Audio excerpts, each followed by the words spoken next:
Hi Anti-Society, welcome back to the Anti-Social Planet, and today we are getting into a Q&A with SIU, the author of Tower of God. This was sent to me by one of my patrons, and I just thought it would be fun to kind of continue to learn more about who he is and kind of see what questions fans are asking and his answers to them. I'm sure there's going to be just some fun questions that are kind of random and out there, so I thought, just a little respite before we get into the season 2 of it all, because I've seen how many chapters are in season 2 and I feel like it's going to be a lot. So we're just gonna take one last breath before we get into all of that and have some fun with this Q&A. Let's just read through it and see what kind of interesting, probably pointless answers to questions I will get.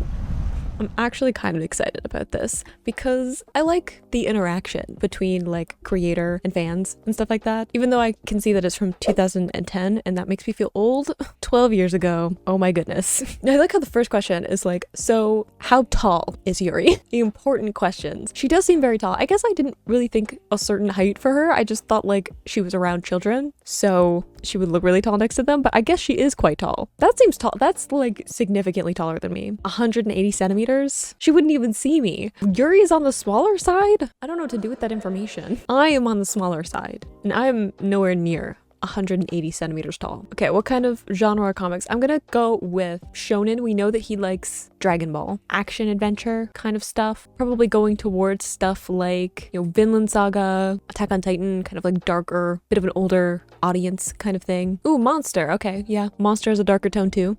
I'm currently reading Fullmetal Alchemist. I see you. Unintentional pun with that one. I love Fullmetal Alchemist, so one of my people. I don't know the other ones though. I've heard of Vagabond, but I haven't read it. Are Rachel and Baam dating? No.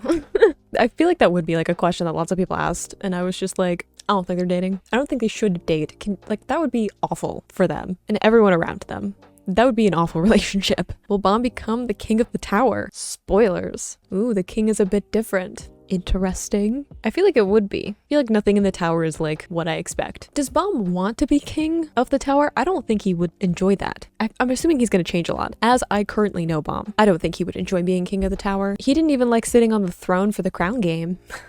Ooh, I like the whole Baam's age is a secret though, because that's something that I've kind of been wondering about, because Baam obviously had a life before he like woke up in the cavern with like Rachel and he was all by himself and didn't have his memories and stuff, but we don't know what his memories are because he doesn't know. And we talked in the blog posts, he was talking about how there's like physical age and then there's like mental age, and there's this kind of huge difference between what someone's like mental age and like how long they've been alive and then their like physical appearance. So just because Baam looks like a teenager doesn't mean that he is, because we've seen lots of people in the tower who look a lot younger but are actually a lot older. And like, I don't know how old like Dorsey is, and Dorsey looks like a teenager. Is she? Probably not. You have someone like Lady Yuri who looks maybe mid-20s. Definitely isn't. Has been around a lot longer than that. So yeah, Baam could be a lot older and we just don't know because he doesn't know. And because he doesn't have his memories, he has like a youthful feeling to him. If he had all those memories, then he would seem a lot older, but without them, it doesn't matter how old you look. If you don't have your memories, you're going to have an innocence to you because you don't have any experiences to pull from. Will Rachel and Yuri be the only female protagonists? What about Anak and Dorsey? Wafran?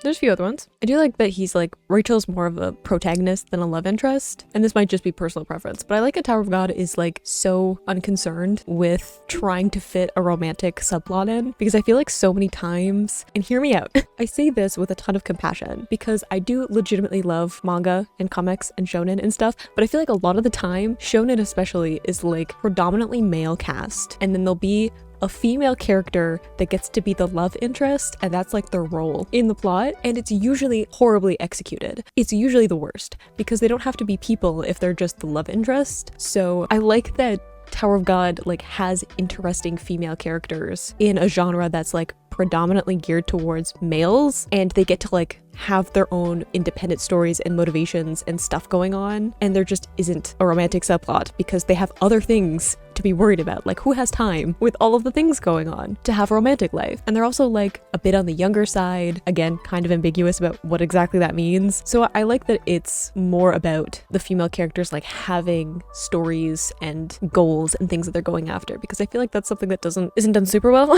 It's better now. now. It used to be way worse in like the 90s, early 2000s, but I feel like a lot of the time it's like their interest in the main plot is because they have a romantic interest in whoever the male lead is. I like that there's that separation. Like Rachel isn't important purely because there's some kind of romantic attraction between her and Baam. Like there isn't that romantic attraction, and she has like a bunch of other stuff going on, even though I have my own thoughts about her, which I'm still bitter about. Like that doesn't look like it. Baam will make a lot of women cry. Is he a bit of a Casanova? I feel like Baam just wouldn't know what to do. Baam's like still surprised that he has friends, let alone someone being romantically interested in him.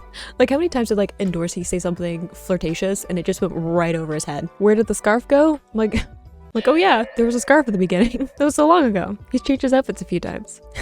It's like, how did Lororo know this thing? And he's like, rancor things. I'm sure there's like actual reasons. Of course they probably know because that's like their job, especially like at the beginning of the tower. It's their job to like know who's gonna be going through all the tests and stuff. So I'm sure that's how. Plus Lororo has like Hangsung, and we've established that Hangsung always knows a little bit about everything that's going on, especially since there seems to be some kind of deal going on with like Heeden and Baam and Rachel and Hangsung and stuff. So I'm sure that information got around about all of that. He's a light bearer too, so he knows things. His job to like know what's going on. I like, what species is Mr. Alligator? I like that we have a question just from a Sweet Boy Rock. Yeah, Wrathrazor. It's like he didn't forget to give Baam a pocket. Didn't Evan give him one though? I feel like there's probably something else to that though, because he's saying there's a spoiler to that. There's also been mentions of like other stories that SIU has made. I didn't know that he had other stuff like before Tower of God, I guess. Tower of God's so long though that like the idea of like doing hundreds of chapters of one series and then you also have other stories sounds exhausting. And I'm like not doing any of the work for it. I can't imagine. I have trouble just keeping up. Ooh, there was a line removed. Now I know it because I was like, I don't remember reading this. The boy who was born on the night that the tower cried. See, I've been asking this for a while of like what happened that resulted in Baam being locked away. I'm like, there has to be some kind of significant event and that like was the catalyst for him being locked away, especially since he doesn't have any memories. So I'm like, there has to be either some kind of trauma or it's like a safeguard or a punishment or something to like wipe his memory. So the idea that he's like born on the night that the tower cried, I'm assuming some kind of very important event happened, either literally on the night that Baam was born. Again, we don't know anything about like parentage, family ties or anything for him, or it's like symbolic birth of like, you know, when you kind of like have like a second birth, second moment of like coming into your own. So it could be that as well. Like Baam did something and it was awful. Seems to be famous in a way because I said before, like to be locked up the way that Baam was, you have to have done something that like people would know about. It has to be significant enough to like warrant that kind of punishment. So there has to be like stories about him in some way or like the event that he's attached to. I'll probably have to wait a really long time to see that though. I like how it's like if someone knows how to teleport or fly, can they like go anywhere? I feel like no, because the tower isn't like physical, normal kind of thing. Like I see the tower as like this weird dimension bending object that doesn't go with like normal physics, and if you want to teleport somewhere, you want to navigate, you have to like be able to navigate, right? Like teleportation a lot of the time you have to like be able to see it to teleport there or like visualize it. You have to have some way to like anchor yourself to a specific spot. So if you haven't been there before, then how do you do that? Flying, you have to be able to navigate. We have like whole people who are trained to like navigate through the tower, right? Like we have with Evan. So I feel like it would be hard to do that. And then also you have like super powerful people who can like control Shinsu and probably do some other things that I don't even know about yet that are like in charge of guarding the different floors. So I feel like you can't. I feel like it would not work out. Climbing the tower is tremendously difficult. Yeah, I'm like, if you could just like teleport somewhere or fly somewhere, I feel like it wouldn't be a challenge to go up the tower, right? You have to like go through the process. That's like the whole point of the tower is you have to go through the tests. You have to be like invited in and go through the tests and go through the whole process. And if you could like easily cheat your way through it, it would completely take away the like power that the tower is supposed to have. And getting some stuff about Plantanium, which is scary and intriguing to me, who that particular irregular is. But also like it talks about like Jihad or Zahard having like few children left. Most of them are like adopted in, right? Like it's not literally blood relation. Yeah, it's like if they're part of the family, it doesn't mean that they're like carrying his blood, because we have all like the princesses of Jihad that are like his daughters, but like not by blood. They're just people that have been like accepted into that particular role. And I feel like if you're a powerful enough royal, you can just like adopt people into your family. It doesn't have to be blood ties. I like, what's Baam's identity? Protagonist? I'm sure that was more about like, who is Baam as like who was he before? How did he get the name Baam? Follow-up question. Because of his memories way. Did Rachel give it to him? Did he come up with it himself? Is it the only thing that he remembered? Was this something that we went over and I've just forgotten? I don't know now. I think it's interesting that SIU's talking here about, in this part, talking about how he makes the stories and then the characters, because that's not how I write stories.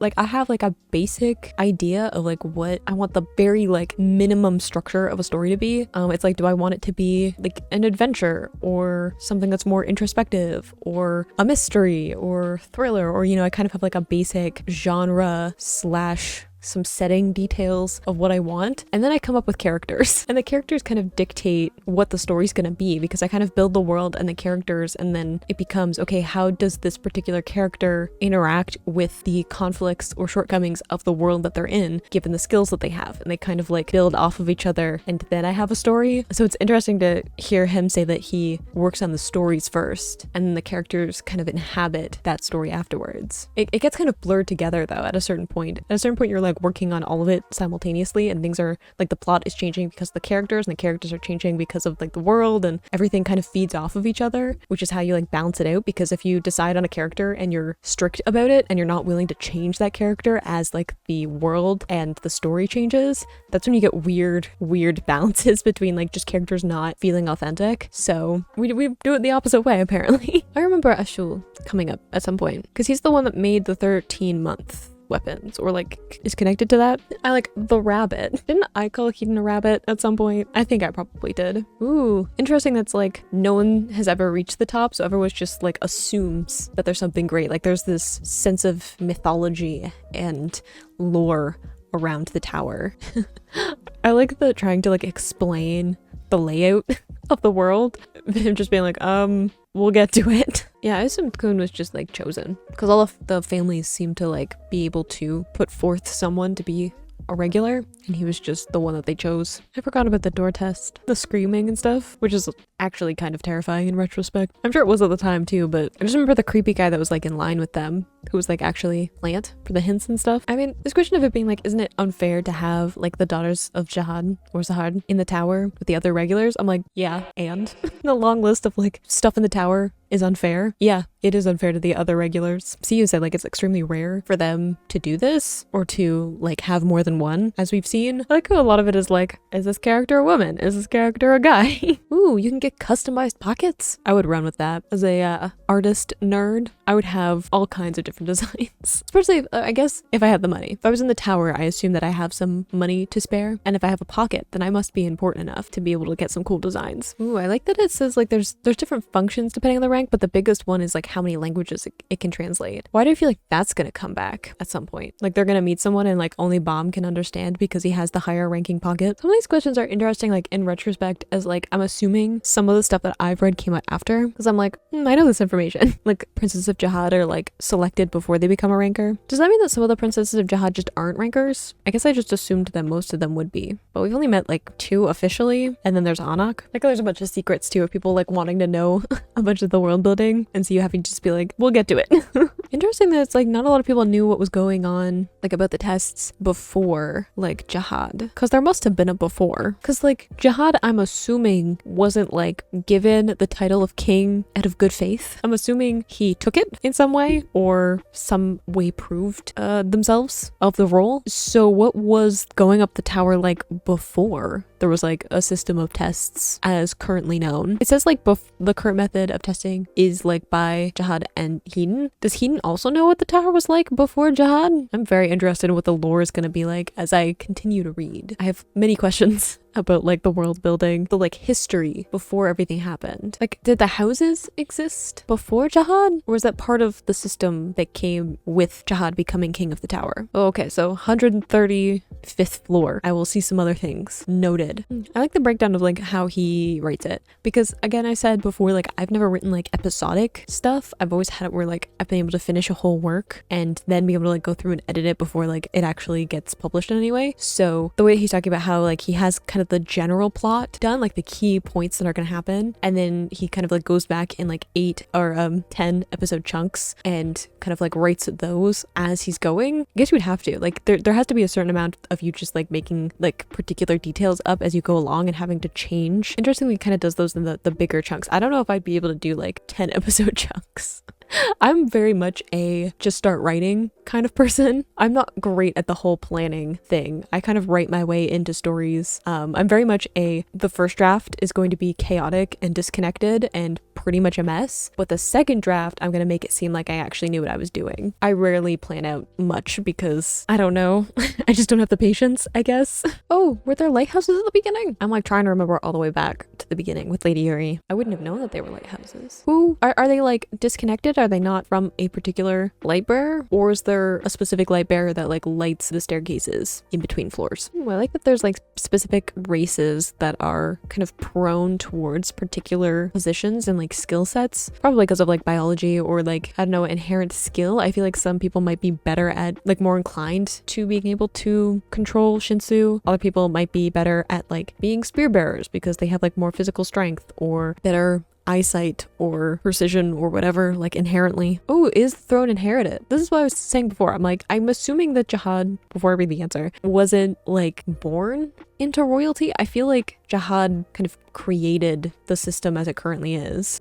Like, since the likelihood of Jihad's death is 0, doesn't really worry about succession. Interesting, terrifying, but interesting. It doesn't say if he like inherited it though. Like it's like about like children of Jihad and whether or not they will succeed to the throne, but it doesn't talk about like how Jihad got the throne. I like, why is the door on in the first episode so big? The bigger the cooler it is. Fair enough. If you're gonna make a first impression, you might as well go all out. Is Rock a weakling? Excuse me? Say that to his face. I believe in Rock's capability to get stronger because he wants to, you know? One of his passions is being able to hunt and fight people. And I believe that he will put his mind to being stronger. Cause like, I remember when Ghost like threw the spear like immediately and hit the target, he was so put out at not being better. Like not being the best. So I definitely believe that if Rock comes face to face with someone who is like significantly stronger than him, he's definitely going to put in the work to get stronger because he's going to want to be the strongest one. He's going to want to be able to fight whatever it is. I feel like there will be changes in the cast. One, because I don't love the chances of all of the cast surviving. Just feels like something that might not happen. But also there's such a big cast that I feel like it'll just shift through different chapters, which we've seen a little bit of already, of like characters kind of taking over certain chapters, certain episodes and being more prominent in the story. So I think it will definitely shift around, but probably like the core cast will stay basically the same. Again, I don't love the life expectancy of many of the characters, so we'll see. Wasn't the floor that like Baam had to go to like above the 135th floor? 138? 6? I can't remember now, but he got the feather badge thing, so I'm assuming that means we're gonna get into some intense stuff when he gets there. Dang, it took 50 years for Yurk to climb the tower? No wonder there are so many chapters in this series. That is a long time. I cannot fathom that as someone who is in their mid-20s. That is beyond my comprehension. I could just like, yeah, so they took like 200 to 300 years, 500 years. I like just like the casual, I mean, I guess like in comparison, if like Hung Sung and Yuri, who are pretty talented at the whole being a ranker thing, took 200 or 300 years, and then Yurk took 50, that makes him way more intimidating to me. 50 years, I'm like, that's a long time for me as someone who is like but a wee child on this human mortal plane, but 50 years in comparison to like 300, pretty significant improvement. Your favorite character is Rachel? Oh, you lost me again. Look, SIU, we had a moment with the whole reading Fullmetal Alchemist manga. I cannot abide by your favorite character being Rachel. I don't agree. I strongly disagree. Like, I get how some people may not be a fan of Rock the way that I am. I understand. He's not for everybody. But Rachel? No. Like when he said like Rachel represents like normal people, the average person, and I was like, I would like to not be represented by Rachel. Thank you very much. I would like to pick someone else to be my stand-in in this story. I feel like the whole like everyone in the tower being like Jihad's daughters and sons is more like the biblical sense of like, you know how we're like in the Bible it's like we're all sons and daughters of God, which is in like a more direct sense, I guess, with the Bible if you go through like creation and stuff. But I feel like that's kind of the vibe. Ooh, he's ambidextrous. I like how it's just like answer of like, is he right-handed or left-handed? Like he's ambidextrous but more comfortable with his right. Kind of makes sense though. I feel like even people who are ambidextrous kind of prefer one, like they're either right-handed or left-handed for specific things. But I've also done a bunch of research into like right-handed or left-handed just because linguist. And it actually has some like neural stuff because left side of the brain is where most of the language stuff is. Left side of the brain controls the right side of the body because of weird wiring, because why would the human body work in a convenient way? So being right-handed is like biologically more common just because left side of the brain has the language parts. So if you're writing stuff with language, you're more likely to use your right hand. Whereas like if you're ambidextrous, you might use your left hand for like music. Like you might be predominantly left-handed for playing certain instruments because the right side has more music related stuff, also like art. So it's kind of interesting to see people who can like switch depending on like what the task is. They'll kind of prefer one hand over the other. Wait, part where it's like the paintings and murals foreshadow the entire story of the Tower of God. I remember talking about those at length in the first floor. I remember going into those ones where I was talking about like the imagery of biblical and like mythology and stuff like that. Look at me noticing things. I'm gonna have to go back now and like really look at them because first impressions are one thing, but now I have some context. But I do remember going through those, mostly because I'm an art nerd, but also I feel validated now because they're important. Like, does Rock have a tail? These are the important questions. I love that he has a tail. I remember Anak like waggles her tail in certain contexts. I'm like, that is so cute. See, I see you trying to convince me that I should like Rachel, and I'm not willing to do it right now. I've not been given an apology for her behavior, and I'm going to continue to be upset with her until further notice. I will let you know if I change my mind, but for right now, I need you to just let me be mad. I need to be mad on Baam's behalf. I like how we're seeing some of like talking about the like winged tree and how they're like in opposition to the royal government. I talked a little bit about how there's probably some animosity between like some group of people and jihad and all of that kind of stuff, just because usually there is. But when you have like a lot of powerful people going through the tower, chances are some of them aren't going to like jihad and the government and stuff like that. But I like that we're kind of seeing Lady Yuri like interact with them because they got along, and even though she can't be part of it because she's a princess of jihad, you still kind of see that rebellious tone to her that's like consistent, where yeah, she's a princess of jihad and ultimately follows what jihad tells her to do, but she's still like her own person. She has her own motivation. She's not following blindly. So I like that. I like that she like continues to have these moments where she's willing to kind of push what's allowed, because I feel like that's going to be something that pops up a few times as we continue to kind of shake up the tower, Baam, and others. I feel like Anak's gonna do some damage as well, just because it's Anak and she tends to attack things.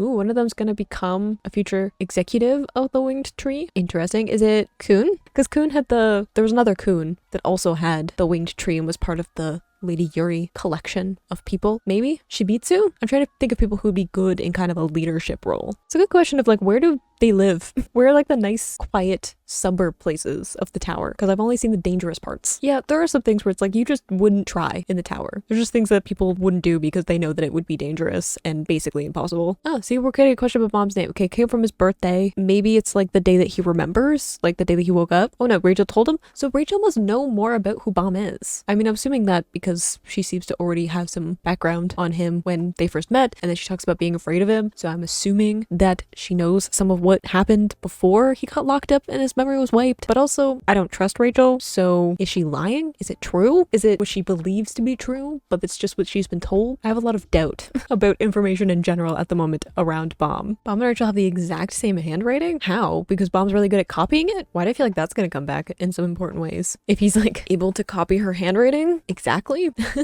I like I haven't come up with that yet of like how much Lorraine can control. More than 3, but I don't know for sure. Like, Kun's mother looks scary. It's like Kun resembles his mother. Good to know. I haven't seen the father, so I don't want to say the scary parent because I don't really know who's the scariest. Maybe they both are.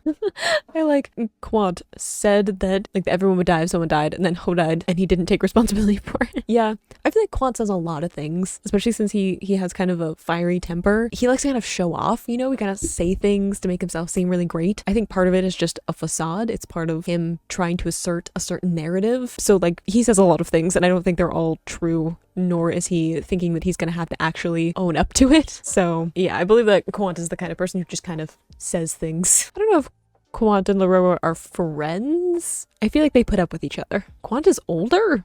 I would not have called that one, but I like the fact that it's like they climbed part of the tower together And that's kind of where I get like that vibe of like they put up with each other, but it's not the same as like, it's kind of like friendship through circumstance, where if you spend a lot of time with someone, if you go through really hard challenges, you have a certain bond with that person, and it doesn't so much have to do with like wanting to spend time with them when you're out of that situation. You just kind of continue to have that bond with people. Oh, the Rachel's from the Bible. We looked that up during the blog posts because I was pretty certain that there was a Rachel from what I remember of reading the Bible, which was a while ago. I forgot about that moment with Hung Sung after the Rachel reveal moment. I feel like if I reread season 1, I'd pick up on so many things. What an ominous note to but that is the Q&A. I feel like some of it I kind of know because I'm not entirely sure about the timing of it. Some of the questions I feel like came out before certain chapters and stuff like that, and I saw that it was like some of it was from 2010 and some of it was from 2011, so there was a bit of a gap between like when certain questions were answered. It was like all in one day there was all of these questions, so I feel like some of it I kind of knew as someone who's read a bunch of the chapters now. Season 1, I guess, in comparison, not a bunch of chapters because there's hundreds more, but I have read a good chunk of it at this point, and I've read through the blog posts and stuff, so I do have some of the context. There were some little tidbits though. I am still reeling from the fact that Lady Yuri is so much taller than me. Quant is older than Lororo. Wouldn't have called that one. I don't know, he feels like a younger energy. I feel like Lororo has a very like somber personality, so he just like seems more mature, so I thought he would be older. And CU's favorite character being Rachel? No. I refuse to be swayed until further notice. I'm sure that maybe at some point I will look back at this and be like, I was so harsh, but maybe I will stick to what I said, because at this moment I am not team Rachel. So I liked going through it though, learning a little bit more about some of CU's like method of going through it, some of the character details, world building. I have lots of questions about like the history of the tower, Jihad in particular. I would love to kind of explore some more of that stuff. I feel like we definitely are as we like progress through the tower. I feel like Baam is going to kind of escalate through some stuff because he's not with the main group anymore, so we'll probably learn some other world building stuff with him. But that being said, I hope you enjoyed reading through that along with me. I'll put playlist to my season 1 reactions. You can go and check those out if you haven't already, and I will see you in the next video. Bye!